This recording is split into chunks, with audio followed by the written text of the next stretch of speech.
We are coming. Back at it. Are we live? We're live, man. Pitcher, we're live. What's going on, folks? This is Trey Wynn. Chat 10 Sports coming to you live. I've got Chase Green. I've got Curtis McKibben here at the Casa de la Kitty. Tonight is a packed night. We're actually going to be going through some very quick conversations here, fellas. Yeah. So we're going to try and keep it on track. Got Jon Reed of Fox Sports Knoxville coming on for the Vols segment.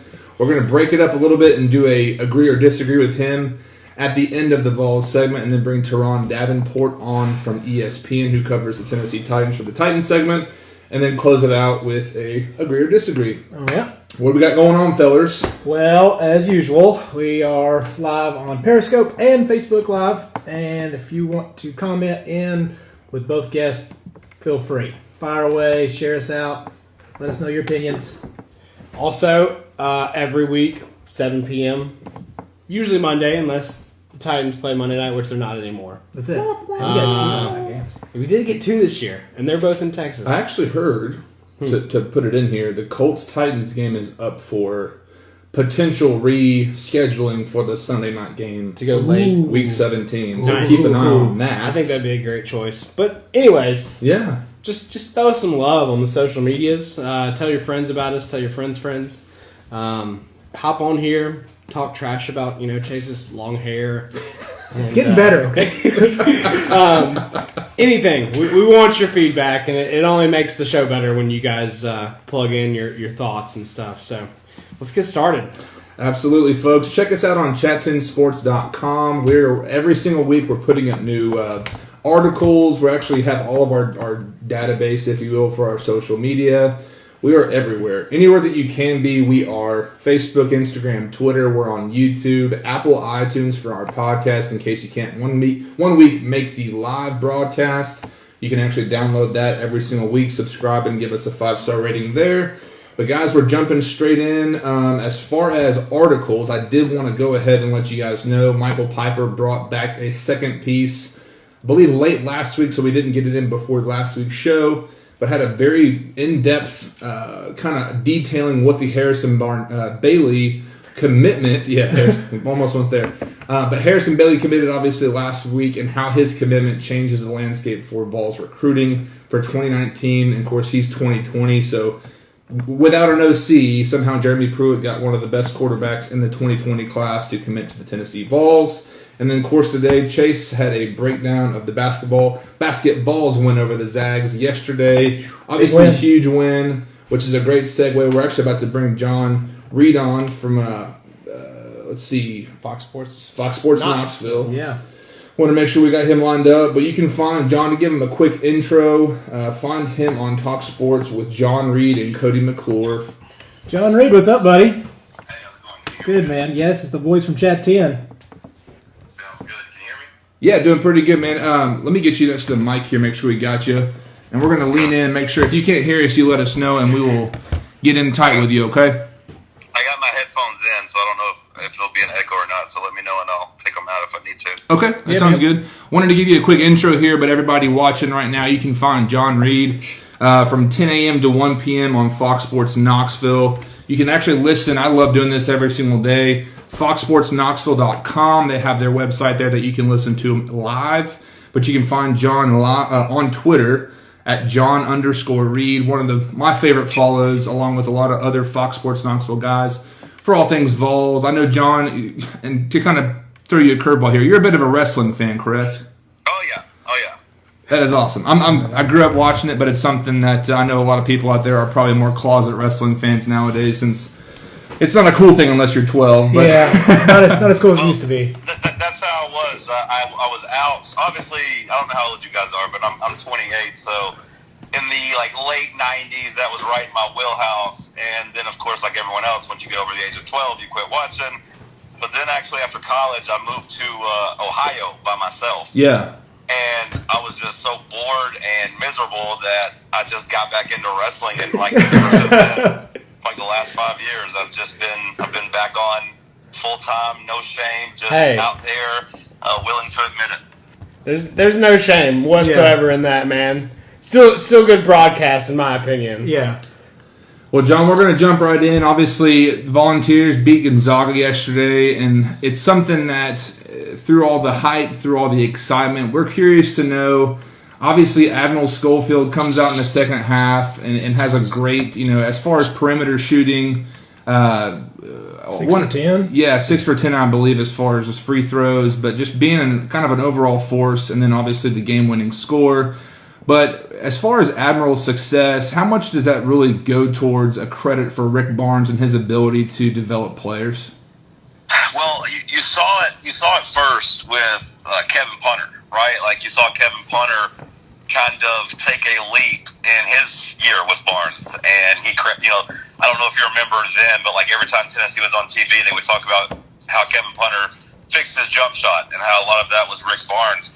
So I can't help but look at Admiral and his development, and like you said, 6 of 10 from 3-point range yesterday. He was a 39% shooter last year. Like it's something that from year one to where he's at now is just night and day different. So I don't know how much credit you give Rick Barnes versus how much you give Admiral just for putting in the work. But man, like to see the way he's developed, it's definitely a testament to putting in that work. For sure.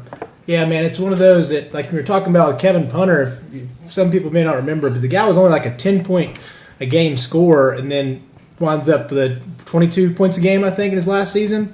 So, yeah, it's just crazy how much Barnes has had to do with the development of players. Kyle Alexander's another one. Watch these guys just turn out and shine for him. Yeah, I mean, if you look at Schofield, he was his freshman year, he shot 30% from three, and 39% or 39% the next year, 39.5% as a junior, until right now his senior year he's up over 41%. So yeah, I mean he's just night and day different. It's not like he came to Tennessee as a shooter, but I do think he's going to leave as one of the more beloved players in Tennessee history, depending on how the season ends up. And I do think he's going to play his way into being a NBA prospect. For sure. With how versatile he is at defense and the way that he can shoot the basketball. Because as you saw yesterday, those last couple 3-pointers, and I know he banked one of them in, but both of those were NBA 3-point range. He was showing off the range a little bit. Yeah. Yeah, John, I'm curious too. I mean, I'm not the biggest basketball fan in the world, but it's something too. I mean, it's hard to not jump on it, especially with it being the Vols. But I'm curious to know, and there's obviously kind of a threshold with some of the top tier perennial powerhouses for college basketball. But a win like this, I'm curious to know what it does for Vols recruiting to be able to take those steps to be in that tier as far as college basketball teams. Yeah, see, like I don't know how it affects recruiting. I don't know how it affects recruiting either, but, Tennessee has taken that step forward this past offseason. They landed a huge prospect in Josiah James, as their first 5-star under Barnes. That guy looks like he's going to be able to come in and replace Schofield next year kind of as a perimeter ball handler and perimeter scorer. But I do think if you're a prospect who, maybe doesn't have one-and-done aspirations, if you are someone especially whose family's looking and saying we need someone who's going to, help develop you on and off the court. Man, like I don't know how you don't look at Admiral Schofield and Grant Williams and just, how they handle themselves and the way they've developed as basketball players. I don't know how you wouldn't look at what Tennessee's done with them and say, yeah, that's what I want for my son, or that's what I want for myself. Right. Yeah. Like those guys are just great ambassadors and kind of. It would be hard for Rick Barnes to have two other guys, represent the program any better about like what he's trying to build. Yeah, I know last year it was great to see some success, to see us make a run, and I just felt like we were lacking after the PB&J, if you will, with some contributors, especially at guard. If you want to consider Schofield a guard and Pons a guard, we were talking about that before the show. That's pretty hard to call them a 2-guard. But how do you think Bone, Bowden, and Turner have done? Turner, obviously, when he's healthy, do you see an improvement in them? I feel like I have a little bit. May not show on the stat line, but it does feel like that there's been some maturation in that process there. Do you feel like they've come along as well? Well, it's hard to say with Turner, obviously, because he's hurt. It'd be hard to praise Jordan Bone after a 2 for 13 performance, and you did see Bowden find his stroke, and I know that Schofield got a lot of the credit yesterday, deservedly so, but they don't win that game without Bowden coming down and hitting back-to-back threes whenever Gonzaga had stretched it out to a 9-point game. Like, he showed up and he finally played a good game when Tennessee needed him. I do think at the end of last year, a lot of people forget Grant Williams was hurt. Like, there was a steep drop-off, basically at the beginning of March, and how Grant played, and that coincided with Admiral becoming the go-to guy. This year, you do see Pons, and that just gives you such a different element to your game that Tennessee didn't have last year, right? Like, they didn't have a freak athlete that could guard the 4 and 5, protect the rim, and get out and get you easy buckets. Like, basically, if you didn't have Kyle Alexander on the floor last year, you had a real disadvantage size-wise. With talented size, especially. Like, no offense to Fulkerson or Walker, but those guys are completely different players than what Pons is breaking. Now you take Alexander off the floor, and you can play Pons kind of as a 5, or even a off the ball type of thing, like Grant be the 5. But it just gives some more lineup versatility without hurting your rebounding or hurting your defense. I think Pons so far has been kind of the X factor that makes me feel better about Tennessee's chances in March. Yeah, for sure. I think it frees up Grant and Skoda to kind of bump out to maybe the mid range, or even obviously Schofield's not shy about shooting the 3 ball, but defensively, I think you're dead on there with Pons, man. He opens up so much for us. Yeah. I guess, John, I'm curious. I know there's been some talk as far as going forward. There has been minuscule talk in Tennessee as far as this win being a bit of a flash in the pan. I know they're going against Memphis in the next weeks, but it's something as far as what Penny Hardaway's been doing at Memphis. Is there any concern that this might be just a one major step prior to quite a few missteps? No, I mean I haven't heard that. I do think traveling to in-state rival Memphis is going to create at least I understand the concern there. It's Tennessee's first road game. I think even if Tennessee went and lost to Memphis, that doesn't discredit what they did against Gonzaga, and quite frankly, being better than Kansas for like 39 of the 40 minutes, or I guess 39 of the 45 minutes, including overtime. It being the first road game, I do wonder how Tennessee will respond. But this is a team of veterans, and Memphis, quite frankly, isn't very good. I think Tennessee should get 2 SEC plays with just 1 loss. Yeah, I mean, and one of those things, Curdy here, he's from Memphis, but we all know they're not there yet. They're gonna get there. They're gonna get the recruits. But like you said, I think we'll carry over, and I don't see us taking a blunder in Memphis. But we do have a lot of the SEC's gotten way better. Do you think that who gives us the most problems? Do you think it is Kentucky if they get better? Well, that's the thing is like Auburn seems to still be good. I know Kentucky's struggling now, but you just know that by February, Calipari's going to have those guys playing well. Always. Yeah. I've liked LSU.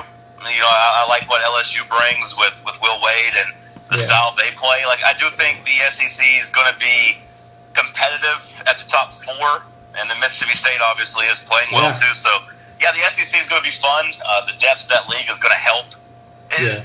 Football's different, right? Like, football, I hate the SEC conference pride guys. Like, it's stupid in football, but in basketball, everyone really does benefit by the conference being better. So, like, I'm glad that the SEC is tougher this year. Like, if that means Tennessee loses 1 or 2 more games, so be it.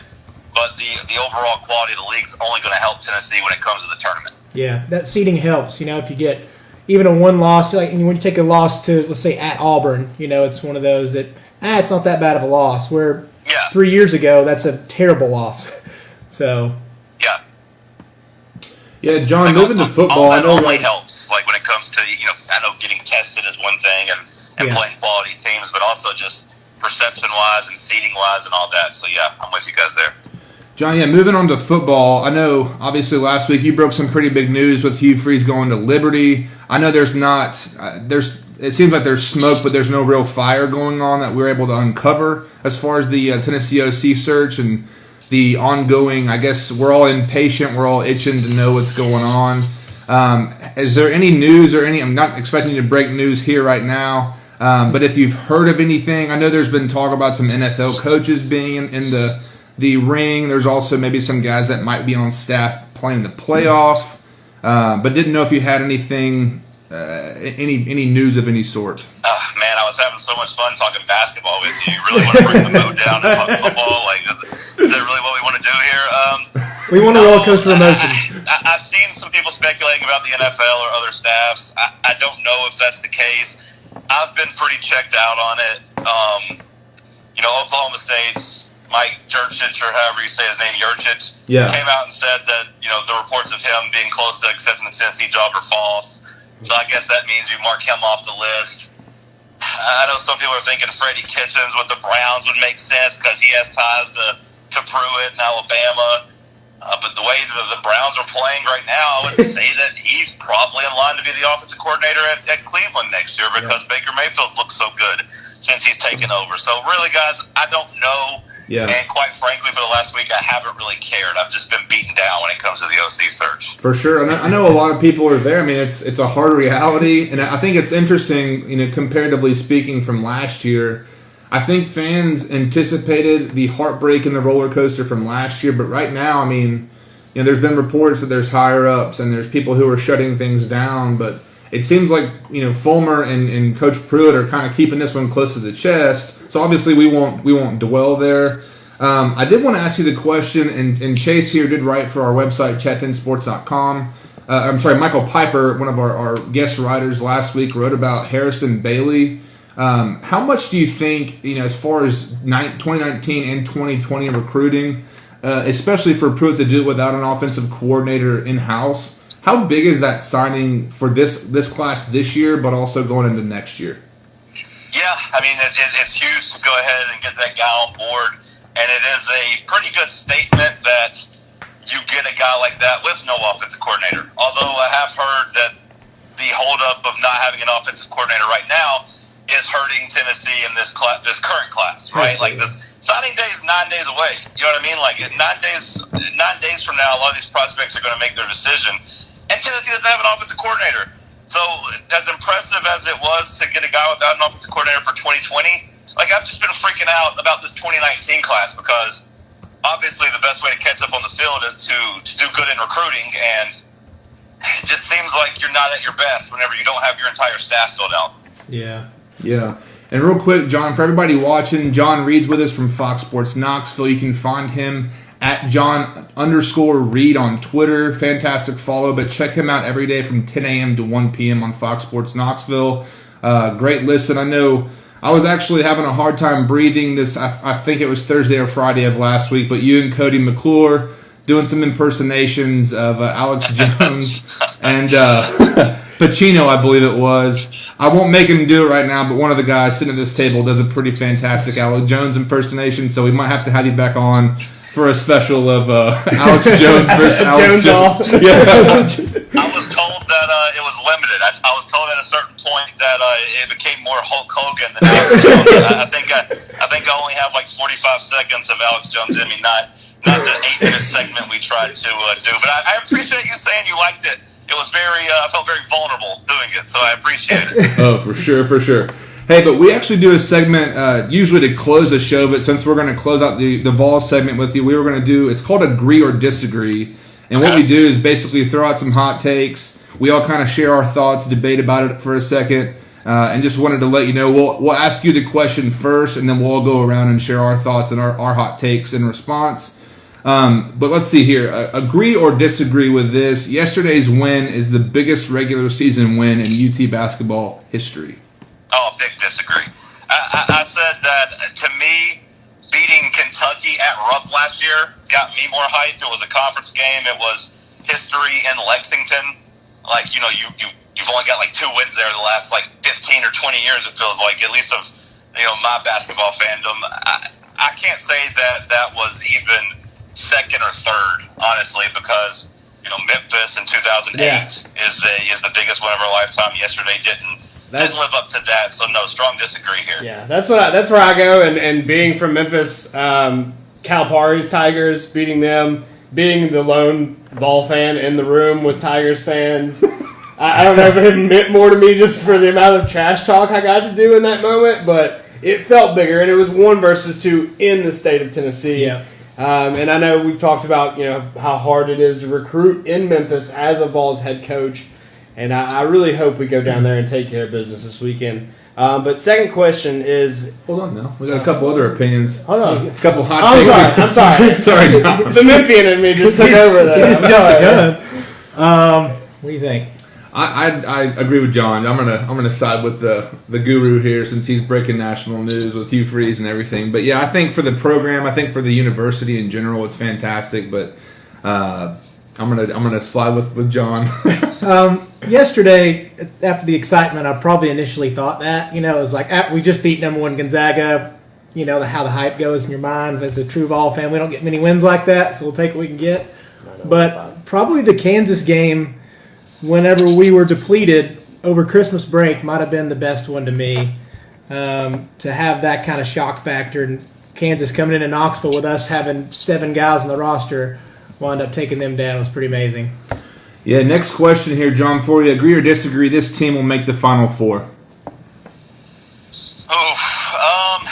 Man, that's tough. Obviously, I want them to. If I want to do it to be right, I'll say disagree. I said to me that the bar is the Elite Eight, so I'm going to say that they come up short in the Elite Eight. Look, a lot of my concerns about Rick Barnes is just how his teams perform in March, and until he makes a big run in the postseason, I'm going to have a hard time predicting it. Since 2009, Rick Barnes only has 4 tournament wins. Like, to me, that's an important step. Right. Yeah. So yeah, disagree. I'm gonna agree with this take. I think we break the mold. What we always talk about is like how big guard play is in the tournament, and hopefully, whatever you want to call Admiral the point forward, or just pure shooting small forward, however you want to describe him. I think that and Grant, if we can limit Grant's foul trouble, I think we can really make it. What do you think? I mean, man, I really want it to happen. Yeah. I think that may be clouding my judgment. There's a lot of really, really good teams out there this year. For sure. I feel like the pool's a little thicker this year. I'm gonna agree. I'm gonna go with it. I think Final Four, sure. We went Sweet 16 last year. 32. We 32 last year. Yeah, we lost to Loyola. Yeah. Well, yeah, I don't want to talk about that. But yeah, and I think this team has what it takes. The depth, I think, this year is the difference For sure. But last, or do you want to give it? I'm gonna disagree with the take just simply because if you look at yesterday's game, Admiral Schofield, what happens in a game like that in the tournament if he does not come out in that second half? Of course, Grant Williams fouled out. I know there's Again. it's just something. There's 2 guys on the team that really held as far as what Tennessee has right now. So I don't know that there's some good defensive players like Pons. But it's something that I think for the tournament, playing against some top-tier teams, I think it'll be a no-go. But, yeah, hit us with that last one. The last one, agree or disagree, the win against Gonzaga is a flash in the pan. Strong disagree. Yeah. Strong disagree. I think this team showed against Kansas that, hey, they can play with anybody in the country. I thought they showed that at times last year, too. To finally break through and get a win is nice. I guess the only issue is, I don't know if Tennessee's going to have another chance to prove that it was legit until the tournament time. So, I don't know how to prove it wasn't a flash in the pan. If Tennessee runs to the SEC, does that validate the win? Or does it come down to the tournaments? Yeah, so I don't know. But I'll say that, no, Tennessee is legit a top 5, top 6 team, and they are not a flash in the pan. Yeah, I'm also going to disagree with that. Like you said, I mean, outside of Auburn, and then it depends on what Kentucky looks like, because as we all know, the Kentucky formula is do bad at the beginning of the year, take a tough loss, and then wind up being amazing at the end of the year and making a tournament run. So hopefully that I think we wind up beating Auburn. We'll get a couple more, but like you said, I don't know if there's going to be any more big games. But it was nice to see us finally break through. I wrote part of the article today. We've had, I think, 8 losses inside against top 10, top 15 opponents with less than 10 points, and we've had the lead in most of those games? I'm going to disagree as well. I think that what Rick Barnes has going, at least through the regular season, is something that they can take the continuous steps in the right direction. Maybe get some of those top tier recruits, but it's something I think, they're onto something here for sure. And ever since I think Rick Barnes came here, obviously what he's done in the past, there's been some ups and downs, but it's something for the future. I think finally Vols fans have something to be happy about for sure. Yeah, tough year. But, John, we thank you so much for coming on, man. I really appreciate it. Again, everybody watching, find him at Jon_Reed on Twitter. Two underscores. Two underscores. I'm sorry. 2 underscores for everybody, just I for got the a record. really common name, boys. I had to go with 2 underscores. Yeah. Jon_Reed, baby. But find him There we every go. day from 10 a.m. to 1 p.m. at foxsportsknoxville.com. John, any things going on in your life that you want to share as far as exciting... I mean, if you guys want to throw some support behind the Titans as they head to the Giants this weekend, that'd be great. But otherwise, no, that's all I got going on right now. All right, brother. That's all we got to give towards the Titans, baby. Yeah. Undying support. Yeah. Absolutely, John. Well, thanks so much, man. Have a great night. Appreciate it, brother. See you, man. And everybody, again, John's fantastic. He's hilarious. Great follow. Funny, but also very insightful. He's talking about quite a few different things on his Twitter daily. But the show, Fox Sports Knoxville, obviously, we got a good relationship with them, with Trey Wallace and Jon Reed. Hoping to grow that for the future for more people to be able to come on and bring good content. But everybody following us, obviously, we want to get you connected with those guys. But also, right now, we're actually going to get Turron Davenport pulled up here. But for everybody, find us on Chat10 Sports. I know some of us are newer. Some people are new to us as well. If you're on Twitter, please retweet the show. If you're on Facebook, share the show for us as well. What we are, we're a website, we're a podcast, live stream show, what we do here. But we're also a community for fans, for Titans, Predators, Vols, Braves, and everything in between. I know we talk about some mocks. I was actually at the mocks game yesterday against VMI, the Virginia Military Institute. So we cover everything. We're going to talk some Hawks ball, some Grizzlies ball, kind of everything in between. So if you guys are fans, and don't have to be a diehard fan of all those teams, but feel free to give us a like and a follow, retweet the show and share, and invite your friends if you have people that you know would like to be here to share their hot takes with us. But let me give Turron Davenport a call here. Going to get him pulled up. And for everyone that does not know, Turron Davenport covers the Titans for the ESPN beat writer for NFL Nation. I've had him on before. Fantastic follow. Let me see, make sure he picks up here real quick. 1 second. Hello. TD, how you doing, sir? Hey, how's it going? Good, man. Hey, I wanted to give you a quick intro for everybody watching here. But we were saying Turron covers the Tennessee Titans for ESPN NFL Nation. He is a member of the Pro Football Writers Association. He hosts his very own weekly Periscope live stream called Talking Titans with TD. You can find him on Twitter at @TDavenport_NFL. And again, find his podcast on Apple iTunes, Talking Titans with TD, excuse me. But TD, how are you doing, sir? I'm doing well, thank you. And I appreciate you mentioning the Periscope. But the bigger show is actually Talking with TD, and that's via 102.5 The Game. So definitely tune in for that every Thursday morning. Gotcha, okay. Awesome, man. Well, we, again, appreciate you having you on. I know we had you on prior and had a fantastic talk with you. I know today was kind of a Monday practice for the Tennessee Titans. Got a lift in. I'm sure you talked to some players and some coaches. Anything hot off the press that you were able to uncover today? I mean, it wasn't really anything hot, so to speak. I did see John Smith in the locker room, and he had a sleeve on his leg. He was able to walk without a real limp. He did have crutches at his locker, so that's probably something to take note of. Let me think. These guys are just really looking forward to going against the Giants. The defensive players that I talked to, they definitely recognize the explosiveness that Odell Beckham Jr. brings. I talked to Malcolm Butler about just how they need to stay on top of him and not let him catch those slants and take those for a long distance. Saquon Barkley, he's someone that they know they have to rally to him because of what he's able to do. So it really wasn't any breaking news. They just were excited about the upcoming challenge. Yeah. And it's something, too. I mean, obviously, as big of a game as Thursday Night Football was for the Titans, for Derrick Henry, the offensive line made a really big rebound. I'm curious to know, how Derrick Henry's success against the Jags can change the offensive plan going forward with the Giants, of course, Redskins, and then final game against the Colts. Well, yeah, I wrote about that this morning, as a matter of fact, and he is going to see more carries. And when you have a big back like that runs the ball as hard as he does, it wears the team down. And playing that type of offense married to a shutdown defense is something, a physical shutdown defense that's the formula for winning in December.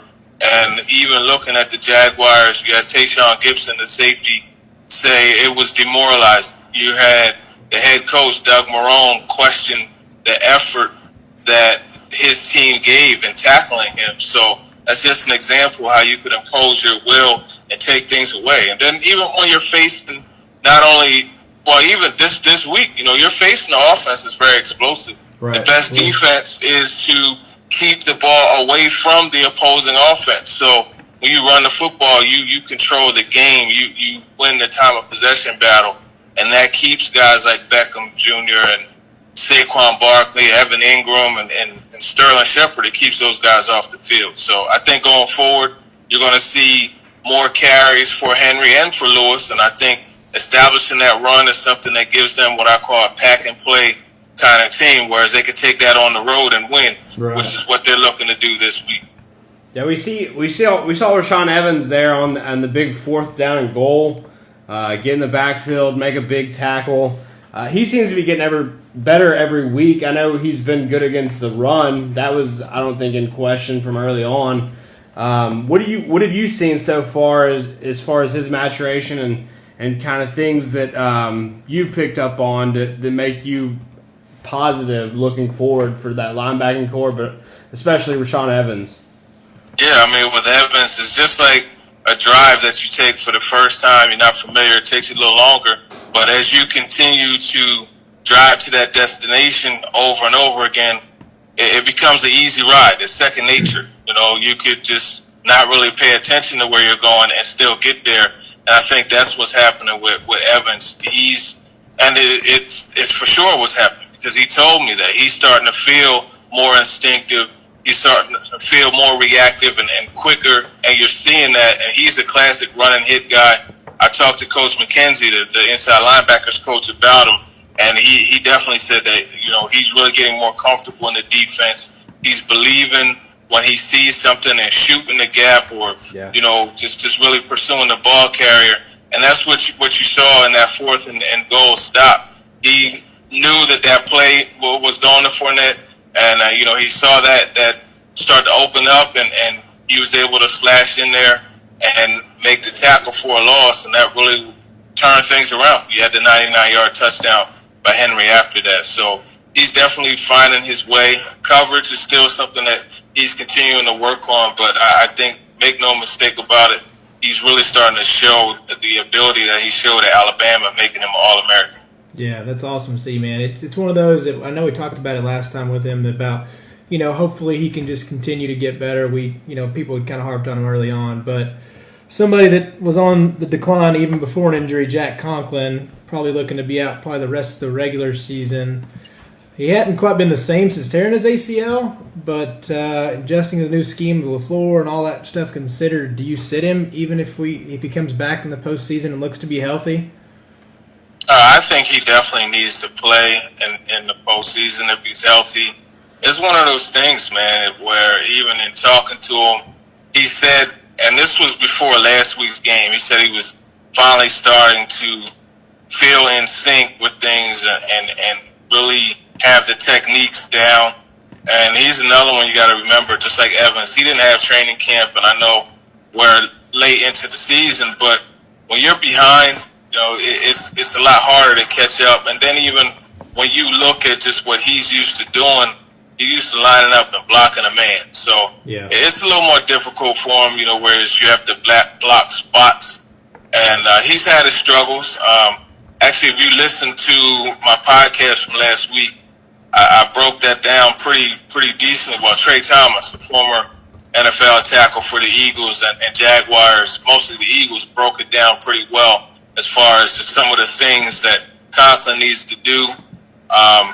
It's just one of those things where you just have to ride it out. I think he's their best right tackle. I know everybody is on the Dennis Kelly train, and that's great.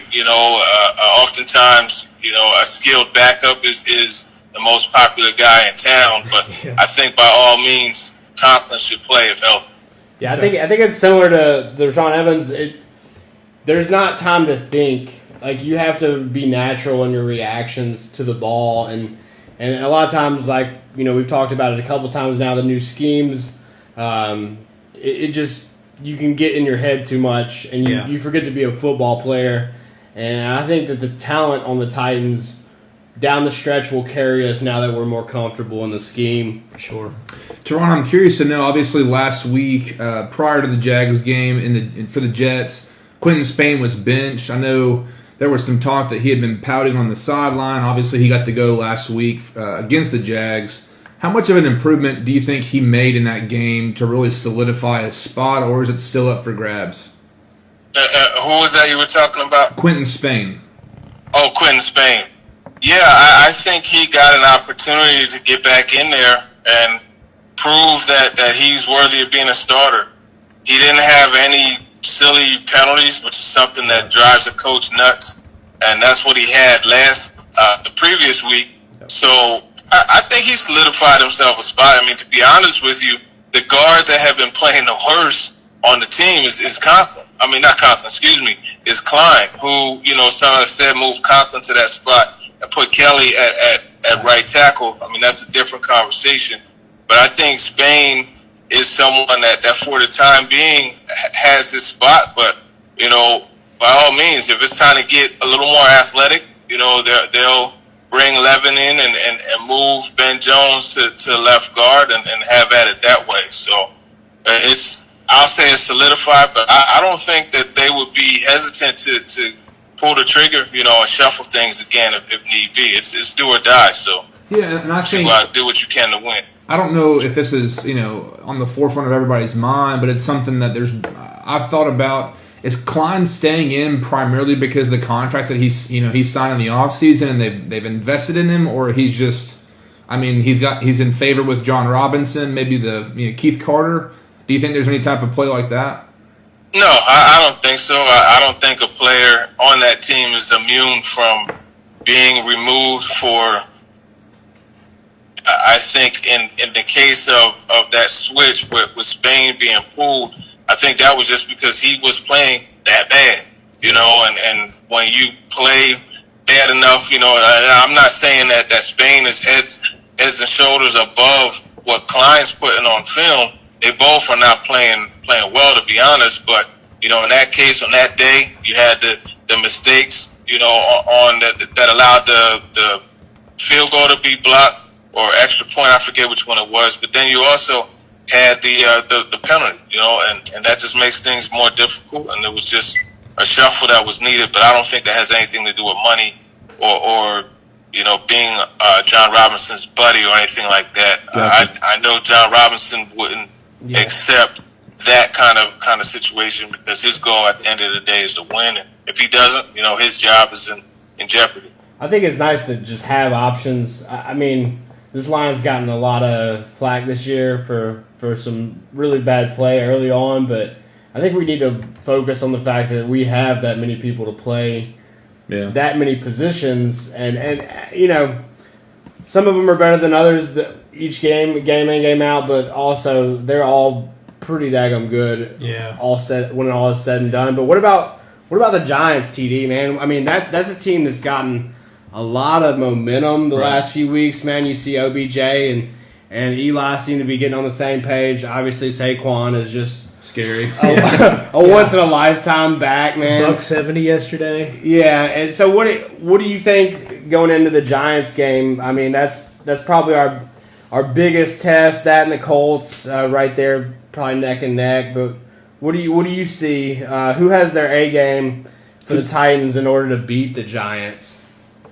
Well, I'm really looking forward to seeing how they match up with Barkley, whether he's flexed into the slot or lined up over top of the numbers. Yeah. I talked to Kenny Vaccaro about that, and he's looking forward to the opportunity to cover him if it comes down to that. Yeah. But I mean, I think that defense as a whole is on their A game. One of the things that's really good that you're not seeing as much anymore is the explosive plays being given up. But, I mean, listen, these guys and Barkley and Beckham, they could score from anywhere on the field. So it's going to be a test.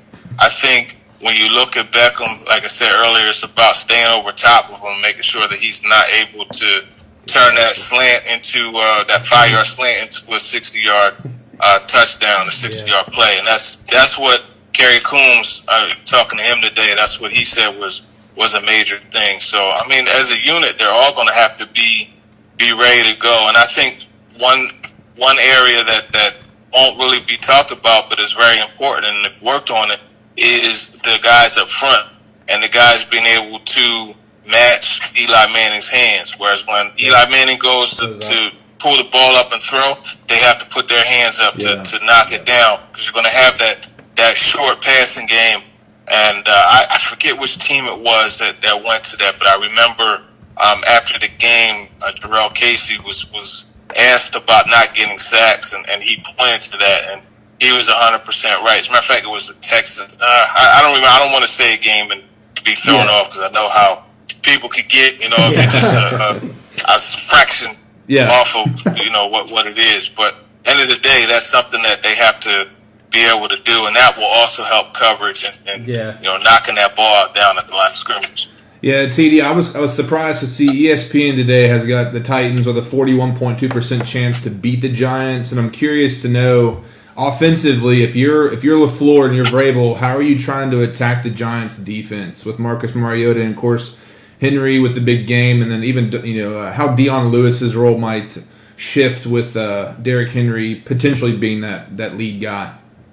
Yeah, I think you're looking to hammer away at him. I think you'll want to see more of what they call zombie routes, or what I call divide combinations, whereas you have that post and that deep dig underneath it, and you're just kind of making the safety and corner talk to each other and hoping that there's a miscommunication, and you have a deep play that way, whether it be Taywan or Taylor or Corey Davis. I think there's opportunities for them to attack that way, but it's, like I said, all about running the football. I think when you have a team like the Giants who are out of the playoffs, they're basically playing for pride.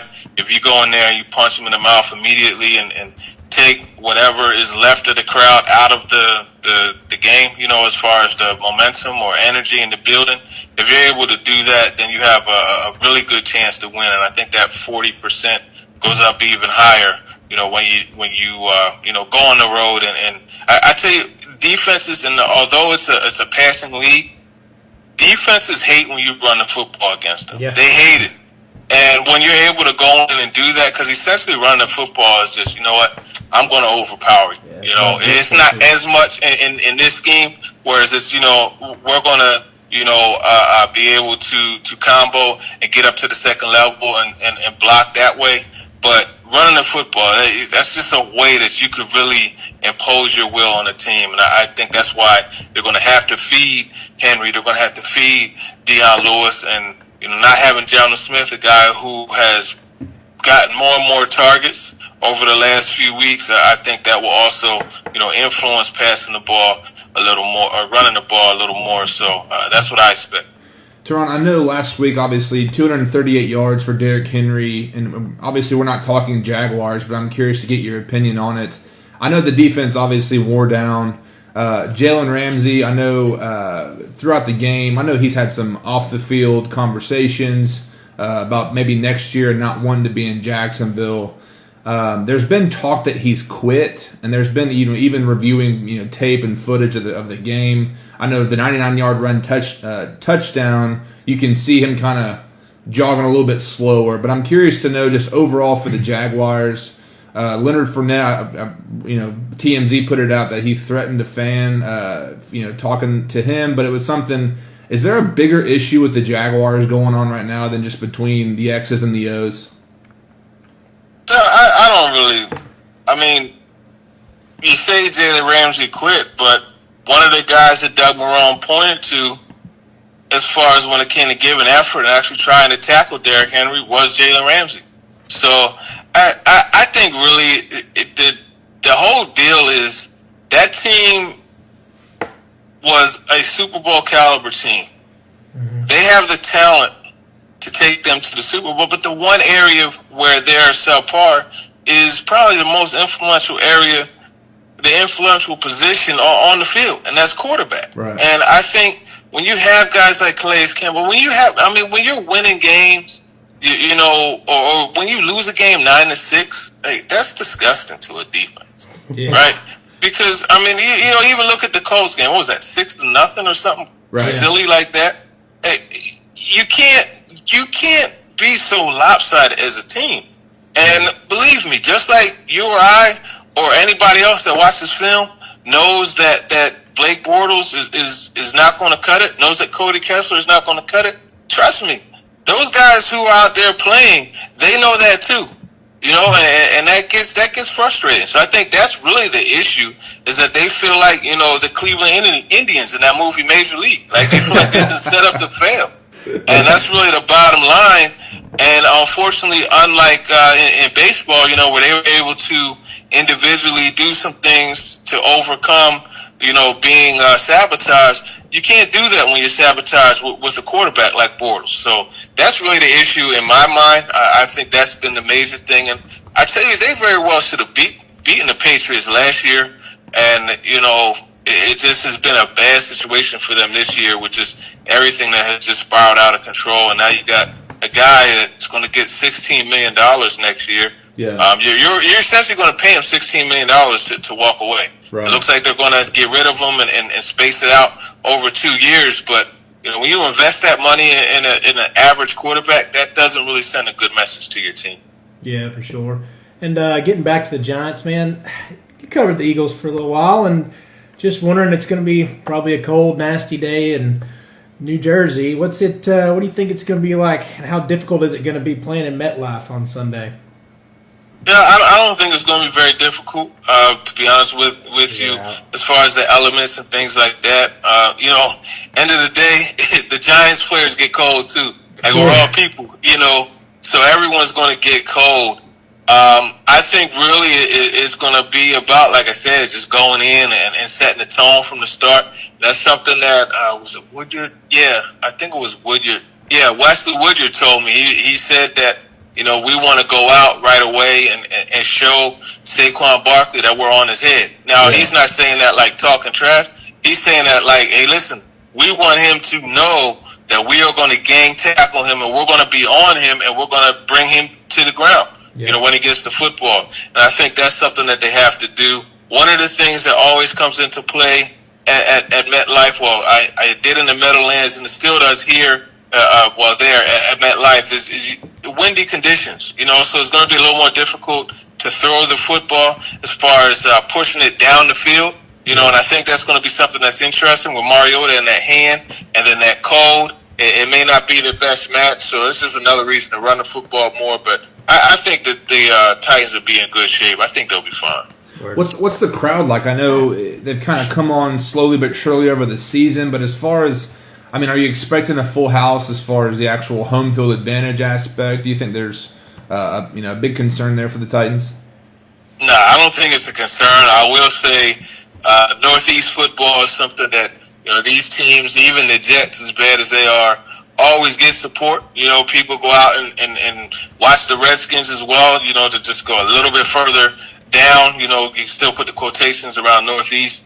So they'll have fans in the building. I think that's going to be the case whenever you have electric players like Odell Beckham Jr. and Saquon Barkley. But as far as it being a place, you know, where it's like, oh, it's going to be loud, they could have false starts, I don't see that. I think Lincoln Financial Field is more of a place where they would have that type of issue.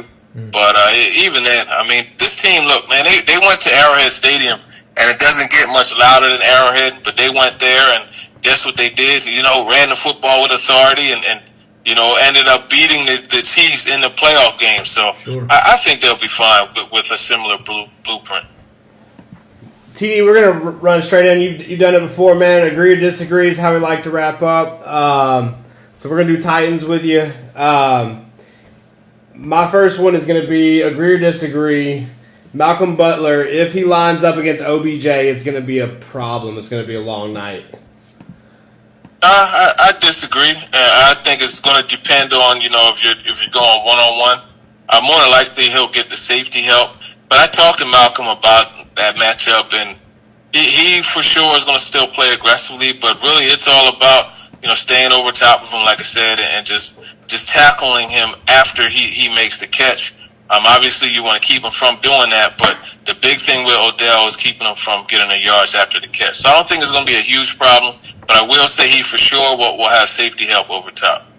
Yeah, I disagree with the take. I agree with you, TD, as far as I know with the new defensive scheme, there's been conversations about him watching the quarterback versus watching his man, and I think he's made big leaps. Adoree as well. I don't think, as far as, I know they've got quite Ingram, Sterling Shepard. They've got other, receivers that could probably benefit from him taking some view, some eyes or whatnot, some plays. But I disagree with the take. I think the secondary's made a pretty big jump in the last month. Yeah, I'm Team Butler, man. I mean, even when he was getting trashed early in the year, I know we paid him a lot. Yeah. But, man, you just see it's there, man. The natural ability. He's got that grit to him that you want to see. I think he does well, even if he does line up against OBJ. I know it's a tough matchup for anybody, but I'm a big Malcolm Butler fan still. I know it was a rough start, but I disagree as well. I think it's going to be just fine. Yeah, it's definitely been one of those. I'm going to also disagree. I think you're going to have to take your licks a few times here and there. He's one of those guys. You're just not going to shut down solo. He's going to get his every once in a while, but Butler, like we've been talking about, he's another one of the guys that's just taking a little while. You've had your guys come in on defense. It's taken a little while to fit the scheme, but I think he's finally figured it out the last 3 or 4 weeks. Next question here. Agree or disagree that Anthony Ferkser will not disappoint in place of Jonnu Smith? Well, I mean, that's kind of subjective, It's what do you consider being disappointing? I think they're going to find ways to get him the football. I know Mariota trusts him with the ball. He has 16 receptions on 16 targets. So I think in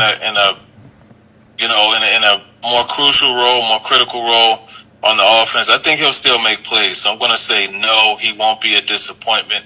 But again, it depends on what you consider a disappointment to be. Yeah, I think Ferkser's a huge, maybe even underutilized tool there in the passing game. I can't speak for his run blocking.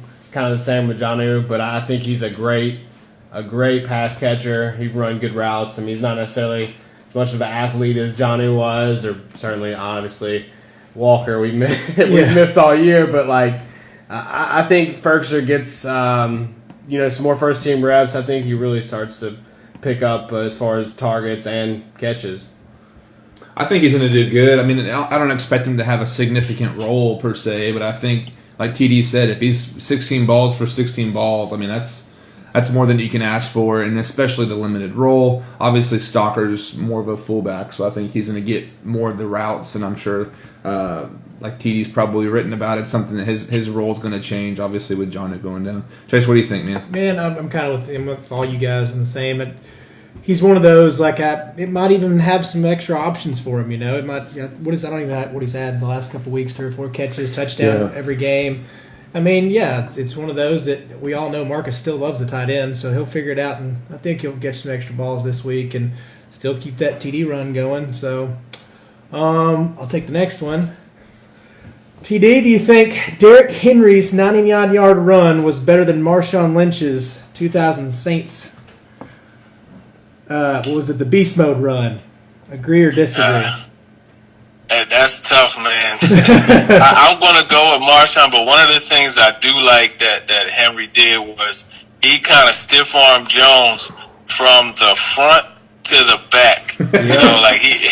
But the way Marshawn had that stiff arm and made that defender fly the way he did, I love Tecmo Bowl, and that reminded me of the old days, using Christian Okoye to run the football and do something like that. So I'm going with beast mode.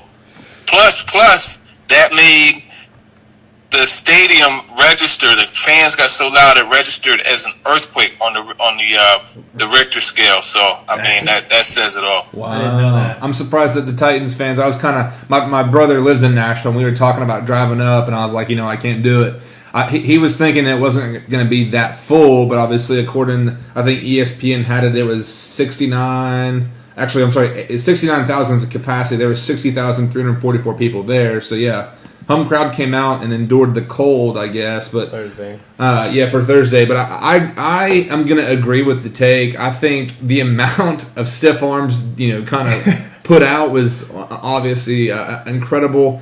For Madden to adjust his ratings for a stiff arm from I think 87 to 99 is pretty hilarious. But I think it's so good for Derrick Henry. I mean, obviously, and the team's talked about this, that he had every opportunity to quit, to get frustrated, that he was supposed to be the guy once DeMarco Murray left. He put his head down, and like he said, he kept chopping wood, which is so admirable. Similar to Jalen Hurts and his story at Alabama, but. What a great night for him, but I think it was better than Marshawn Lynch, just simply off of stiff arms. This is a close one because it's just what it means as a Titans fan. Seeing that we got that prime time view, and that's what everybody talked about the next day. But I'm going to disagree. Marshawn's run is just one of those plays you'll always remember.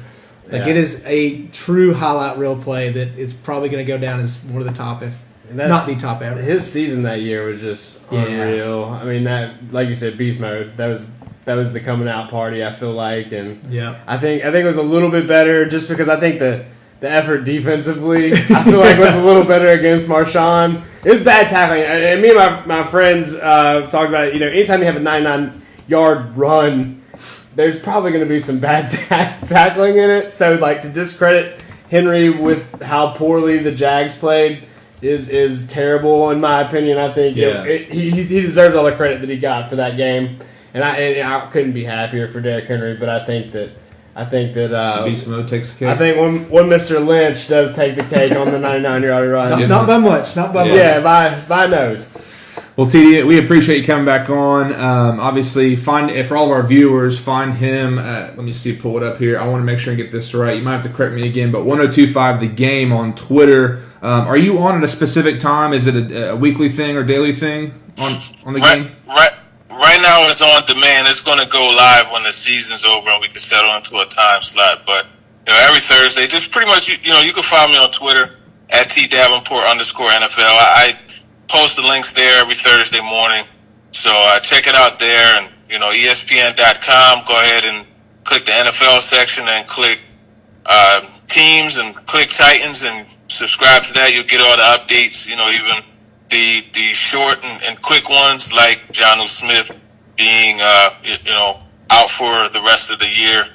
Everything, all my updates show up there. So definitely make sure you check that out. And we'll just keep doing it. I pop up on Twitter via Periscope, so right. I talk shop, man. I make it my goal to interact with everybody, and end of the day, I know the fans are the ones that fuel everything, so definitely make sure I cater to you guys and just, bring everything that I can.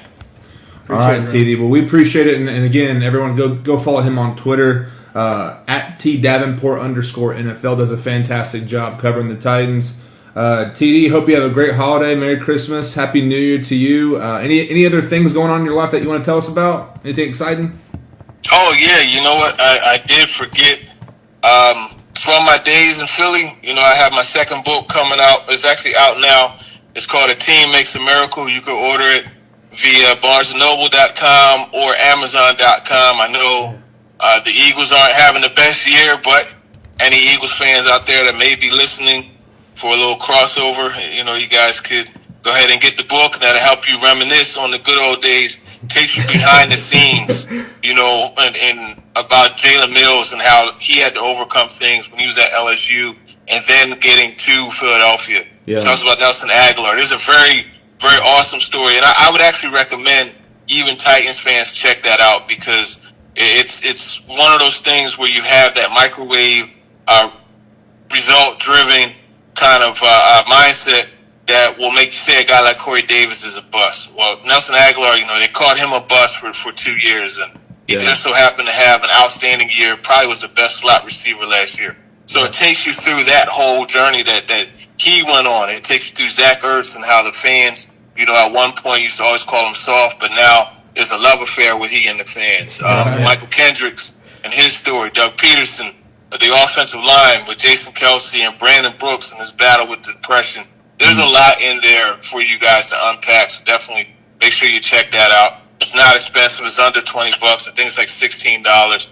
BarnesandNoble.com. A team makes a miracle. I have a book signing in Philadelphia on Saturday before I head up to Jersey for the Giants game. That's awesome. Nice, dude. What a good stocking stuffer for everybody watching. Go find that at Barnes & Noble. TD, I didn't realize that you're an author, man. That's pretty awesome. We're sitting in pretty high company. Yeah. But we'll keep an eye out for it, and we'll share the link from our social media pages as well. We appreciate our relationship with you, and we hope you have a great Merry Christmas and Happy New Year. For sure. Happy holidays, fellas. Enjoy the rest of the games, too. Yes, sir. Man. Take care, brother. All right, folks. A little bit of a different show tonight. Yeah. Obviously, some discussions. Yeah. Doubleheader guest.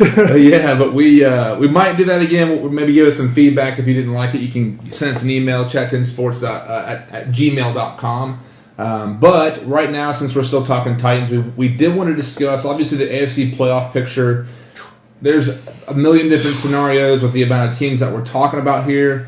It's something, as far as Sunday was a big day, obviously we're going to be putting out, and other outlets are as well, as far as who we need to root for, what the Titans need as far as the potential of making the playoffs. Obviously the foundation guys went out. Yeah. This game, we the have to. Redskins, Colts, it's got to happen. That's why for me, the Giants, and I know being at home, it makes me a little bit more comfortable against the Colts, but being in MetLife Stadium, right. This game's a little bit more scary. Obviously, like we talked about with Turron, this offense is a top tier. Obviously, Eli Manning's a Super Bowl winning quarterback. Saquon's, in my opinion, the most talented guy in last year's draft. Odell Beckham. We can keep going on and on. Not to mention their defense is not a pushover either. Yeah, the ogle tree, man, you saw on Hard Knocks, right? In LA, man, he's been huge for the Giants this year.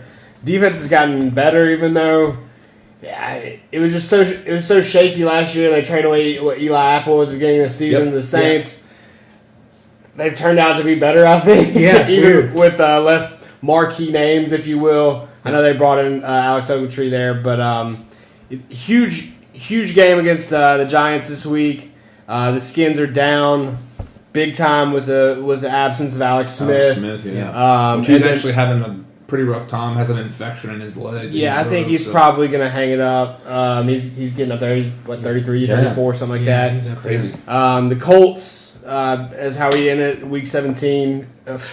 Just have looked great. I mean, 10-0. We're 0-10. The Titans obviously would never beat Andrew Luck, so tall task there. But looking at the playoff picture, as far as what could play out, I've kind of dissected this, and we have a little bit of a graphic we can put. Actually, we did put up today on our Twitter and Facebook. As far as, and here's how I can see this thing happening for wild card. Obviously, if the Colts make it, if we do lose, obviously we lose a game, we're out. But, if the Baltimore Ravens were to make it in, obviously we lost to the Ravens 21-0 at home. If they slide in past Pittsburgh and we have a game over Pittsburgh because they have one tie, that could potentially be a foot-in for us. Obviously, Miami yesterday with their crazy last-second Kenyon Drake touchdown. Denver Broncos lost to 49ers. Yep. Steelers lost to the Raiders somehow. Yeah. Mike Tomlin might be out in Pittsburgh. Oh. But we're going to be keeping a close eye on it right now. For the Colts, they've got the Cowboys, Giants, Titans. Dolphins have Vikings, Jaguars, Bills. It could be a little bit more difficult if we had our request. But the Texans even, they got the Jets, Eagles, Jaguars, Ravens, Buccaneers, Chargers, Browns, Steelers, of course, probably have the hardest of this group for the AFC. Patriots, Saints, and then Browns. And lastly, the Broncos have to play the Browns, Raiders, and Chargers. My thing is, any given Sunday. Yeah. I don't care. ESPN has a lot of these percentages as mostly home teams are the favored team to win, which most of them play out where where everybody's 7-6 or around that area. It's all playing out where they're all 9-7 and a couple 8, maybe an 8-8 or 11-5 for 5-7-1 teams right now in the Right. AFC. Yeah. It's going to be get thick there at the end, and like we said, Titans just have to win out. Right. Yeah, All we take care can of our control stuff. is all we can Yep. control. How the cards fall after that. I think if we finish what is it 9-7? Yeah. What will we finish if we won out? If it would be 10-6. 10-6. Yeah. Then, by God, Yeah. if we finish 10-6 and don't make the playoffs, I mean, Well, the chance for us to make it at 10-6 is up to 90%. Yeah. Yeah. So it's, a lot of people have said I don't see a 10-6 team not making it in. But let me ask you guys this, and viewers, we'll just kind of ask this question and then jump off of here. But what's the biggest concern against the Giants for you guys? Saquon. I mean, how we match up, like Turron was talking about, is kind of like the Vols. Getting our linebackers out in space is kind of terrifying. lateral quickness, Yeah. the outside linebacker has been a tough point for us all year. We talked about Rakpo getting abused early the on. edge, I guess the lateral from the edge, it's getting up there in age. But man, I feel like Rashawn, Jayon Brown, even Wesley Woodyard. I mean, I feel like we take care of the run game. I feel like we've done that all year. Yeah, let me see I want to see what we held Leonard Fournette to. Because it seemed like it was a shutdown. Nothing. For their different running backs, game. different backs, Different backs, different lines. Yeah. 14 carries for 36 yards for Leonard 14. Fournette. Again, their offensive line's been tattered. I think. Yeah, they got a new coordinator to start the year. Eric Flowers is starting left tackle, so I know it's a tall task. Again, I'm more concerned. I'm a little bit more anxious about playing the Giants at home. But like TD said, I don't think the crowd. He said the crowd should not be a huge factor. No, not a loud place, I guess. Yeah, They're out of it. I mean, Yeah. the Giants fans. the Giants are out of the playoff picture. Gotcha. So I think that therefore the fans are probably not. Dangerous got to be, nothing to lose kind of thing. They don't- Yeah, true I that. don't know if the Titans psych themselves out, but a couple comments here. I know usually we're a little bit more interactive for those who are newer to us. We usually interact as far as the comments coming in on Periscope and on Facebook. But Steven Snyder comes in. Need the Ravens to lose and the Titans to win out, or Colts lose one. Which I'm looking. Let's see here. The playoff picture for the Colts. Most likely the Cowboys. They're playing Cowboys, Giants, Titans. If again this week, Titans need to root for the Cowboys, Vikings, Jets, Bucks, Patriots, Browns, and again, this is up on our Facebook. I'll put it up on Instagram and our Twitter. So this is kind of we have a little bit of a table graph here. Yeah. Hopefully it all makes sense. It's like breaking down an algorithm or something. Nerd alert. Yeah, seriously. I wanted to make sure everyone's tweeting stuff out, and it's almost too much to read, so I wanted to try and put something that's a little bit easier down. Yeah. But Matt Wynn saying we shouldn't lose to the Jets. The Giants. Giants, yeah, okay. Which means we lose. We lose because we have lost every game we should have won and won every game we should have lost. Crazy Fact. true. Touche. Crazy Yeah. true. It's Matt. like the Tennessee Volunteers. It's the up and down roller coaster. Yeah. I don't know. This last couple weeks, we talked about. I think prior to the Jets game, what do you want to see to really, We wanted to see a blowout against the restore your Jets. faith, yeah. We didn't get it. But then we turn around and blow out the Jags, which is just even sweeter because I so hate sweet. the Jags. Oh, yeah. so much. who would you say is your number one rival in the AFC South? Jags, Texans, or Colts? Colts to me. Colts, you? Colts to me. I know everybody loves Luck, and I'm sure he's a nice guy. But I hate the guy. I hate that Good, buddy. Good job. Yeah. Yeah, I don't like. I think Texans for me. We stole their football team. We took the Oilers out of Texas. But B, I know I can't. We've talked about this in the past, but I just remember the Finnegan Andre Johnson fight. It in the mid 2000s, man. It was a real deal hate fest. Oh, for sure. When both teams were pretty decent. The Jags just recently have become relevant, in my opinion. Yeah, the Titans. I didn't realize this for the longest time. When we went to the Super Bowl in '99, we beat the Jags in the AFC. Beat them, yeah. It's been an ongoing affair. I think the overall Who is that quarterback? Mark Brunell. Brunell. I was like, it's a B word, and I knew it's Mark. Yeah. Brunell back then. Yeah. Wow. Yeah, but it's something I know for everybody. We're going to wrap this thing up. But for everyone who's new to our page, Facebook or Periscope, find us on Twitter, find us on Facebook, give us a like and a follow there. Check out Chat 10 Sports. We've actually souped up, kind of changed a couple of things as far as our homepage, our layout just a little bit, but we're making weekly contributions as far as the articles go. You can find all of our platforms there, YouTube, Apple Podcasts. Find us on iTunes, 5-star ratings, and subscribe there for us. But guys, thank you so much for joining us tonight. We do this every Monday night at 7 p.m. Eastern Standard Time. Of course, we're going to be biting our nails for the next few weeks with the Titans. And hopefully, I actually just saw, again, take it with a grain of salt, there's rumor that Kendall Briles is going to Florida State as their OC. So we'll dig into that. Maybe keep an eye on Twitter for us. Follow us Chat 10 Sports on Twitter. But thank you so much for joining. Have a great rest of your week, and we'll see you next week.